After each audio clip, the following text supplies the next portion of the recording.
what keeps you three brothers with all y'all up against, man, with the kids, with this is listening to y'all talk, man, this is not a paycheck to y'all. Y'all Nah, love what keeps y'all passionate about kids and teaching kids. Where hey I am man, now. Where I am band, now. band, band saved my life. Yeah, Band same Yeah. saved Mine thing. too. my best There's friend. everybody on here. My Yeah. I'm from a city that it was great, but it went hard times, and I'm trying to be a part of bringing that back.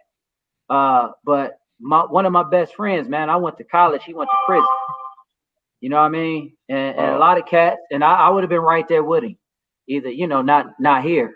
So my thing is just my program was started off of a drum line, bringing kids off the street, kids that everybody turned around. One of my best drummers, man, he was a guy that was shooting at a gas station on Friday nights. Just shooting a pistol, man. And I brought him in, showed him a drum, and this guy was in special ed classes making D's and F's. This guy had a 4.0 by the time he graduated with a scholarship to Alabama State. The only reason why he didn't go because he had a daughter, he had a kid. So that motivation alone, man, my drive is seeing kids come from no hope at all to hope, even from their parents, man, because a lot of my kids are teaching their parents how to, Right. succeed. So that's my Right. motivation and passion right there, man. I do it until God tell me otherwise. So right now I've been blessed because I've been following the steps as ordered, man. And you know what, That's man? what's up. What about I yourself, got brother on Brooks? that as well. Mr. Wilson has been one of my mentors since I was a kid, man. When I was in school at Osborne, Shaw used to come to Detroit, and they were one of the few bands that used to come to Detroit. But as Deonte says, 7 Mile and Hoover, Osborne High School, that is a very, very rough place. Man, I was in the band. I love band. One day I was walking home from band practice with my homeboy. Somebody pulled up on us and tried to rob us. Man, this man tried to shoot me, like in my face. And hold on. Damn. This brother right here, I just went to Detroit recently to celebrate his funeral. His name is Roger Jenkins. He just had a heart attack and passed away a couple weeks ago. Rest in peace, Raj. But he was with me, and when the guys were shooting at me, I can hear bullets ricocheting off of the houses. And he went one way, and he came back and grabbed my shirt and pulled me the direction that he was going.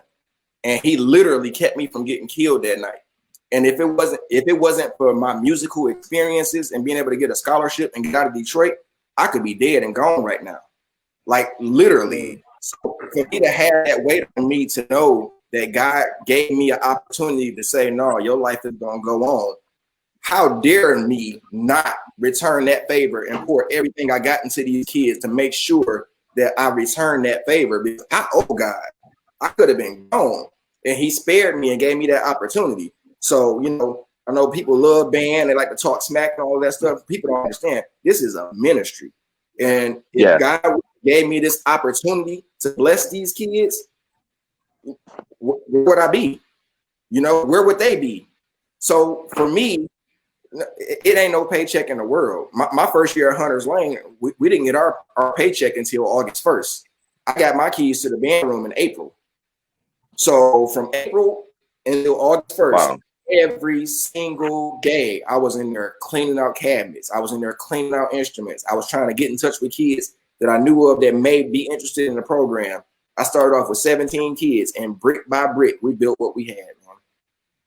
And for me, Man, much respect to you, brother. Much respect. for me, Oh, it's the exact same way. So, y'all, I mean, personally, I'm a God-fearing man. It's been in my whole life. My grandmother put a trumpet in my hand when I was in the 5th grade. My grandmother passed away when I was 17. My mom, she didn't believe that I was go do the band. She was the one that would tell my friends to go home. When I graduated in high school, I lived with Will for 4 years in Tennessee at MTSU. You get what I'm saying? I didn't want to do band. I was living in the world. I was doing all types of stuff. You get what I'm saying? I spent my 21st birthday in jail, and things was just really bad for me. And I went home. I was about 22. Then went in college, wasn't doing anything. And I knew band was the only thing that gave me substance. And my grandma was a very praying woman. When I say praying, I can sit here and count the books of the Bible to you: Genesis, Exodus, Leviticus, Numbers, Deuteronomy, Joshua, Judges. You know what I'm saying? Like, it's in my soul to be that way. And those experiences, especially the ones that I had when I was in jail, because I was trying to be a worldly kid, you know, God, he centered my soul to the point for me to realize that you have a greater calling upon your life. And I went back to Detroit, and I got an opportunity to work with Jeffrey Smith, who was Will band director. He wasn't my band director at Osborne. I had Kaz, the guy I worked with at Lane. And Jeff was like, man, work with my kids. And I worked with his middle school kids. And he said, man, you need to go to college. And I was I was going to go to Southern. That's where I was going to go. And Livingstone, the band director at Livingstone said, man, you come here, I'll make you staff. And I had already been working with kids. So I was ready to get in the seat of being a band director. So I went to college at 22. And the struggle that he put me through, I was blessed to work with. Being in college at such an older age, everybody was 17 and 18. Being at a school that sucked and kids couldn't play, I went through so many different plights. You know what I'm saying? And I went through so many different trials and tribulations that I believe my path was building the strength to walk in the band room and show kids how to make it from through all obstacles. So I can have that conversation with those kids who want to be in the world, who want to go, you know, hustle and grind. I can tell them about what it feels like to be when somebody say lights out, you know, in the room. I can have that conversation with those kids in the classroom now. That's how I'm able to get some of those bad kids. I can tell a kid that when the instrument is put in your hand, that these things, when we'll say it's a ministry, it is true. Because music, if you look at from the time it was started, from the medieval period all the way to the 21st century, from the Baroque period to the concert period, music was originally designed and the church controlled it. You get what I'm saying? Like they used to say it was secular. There were certain chords that you couldn't play because it created emotion. So to deny the fact that you aren't blessed with this gift that we have is almost blasphemy. You get what I'm saying? For me, and obviously for them, if we don't carry out this ministry, if we don't carry out this path, we will end up in a place that we can't be. We will end up doing things that we can't achieve because our path has already been set for us. You know what I'm saying? So that's why I work so hard for it.